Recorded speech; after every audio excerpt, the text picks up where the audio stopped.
بسم اللہ الرحمن الرحیم نحمد و نصلی علی رسول الکریم۔ جیسا کہ آپ حضرات کے علم میں ہوگا کہ جمعیت علماء ہند شاخہ بیکانیر کا دوسرا وفد کل جموں شہر کے اندر پہنچا، اور سیلاب زدہ جو بستیاں تھیں ان بستیوں میں جو نقصان ہوا اس سے پہلے بھی ہماری ٹیم پہنچی تھی، انہوں نے سروے کیا تھا۔ آج ہم اس نیت سے آئے تھے اس سفر کے اندر کہ جو بنیادی ضرورتیں ہوں گی ان کو سامنے رکھ کر کے کام کیا جائے گا۔ تو الحمدللہ ہم نے سولر پینل کا جو ہے کام شروع کیا۔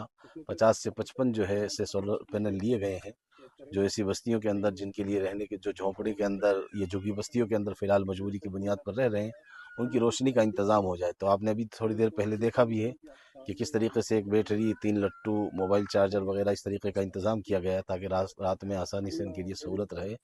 ہم اس سلسلے کے اندر میرے جتنے ساتھی پہلے بھی آئے ابھی بھی آئے ان کا بھی شکریہ ادا کرتا ہوں، اور سب سے بڑی بات جن لوگوں نے تعاون کیا ہے جمعیت علماء ہند کی آواز پر، جمعیت علماء بیکانیر کی آواز پر، ہم اللہ سے دعا کرتے ہیں اللہ تعالیٰ ان کو جزائے خیر دے، بہترین بدلہ دے، اور دونوں جہاں کی راحت نصیب فرمائے۔ اور ساتھ ہی میں ادارہ مرکز المعارف بھٹنڈی کے جو ذمہ دار حضرت مفتی صغیر صاحب ہیں، حضرت مولانا مفتی عرفان صاحب ہیں، جنہوں نے مکمل رہبری ہماری اس سفر میں بھی فرما رہے ہیں، پچھلے سفر میں بھی الحمدللہ انہوں نے ادھمپور وغیرہ کے اندر مکمل رہبری فرمائی۔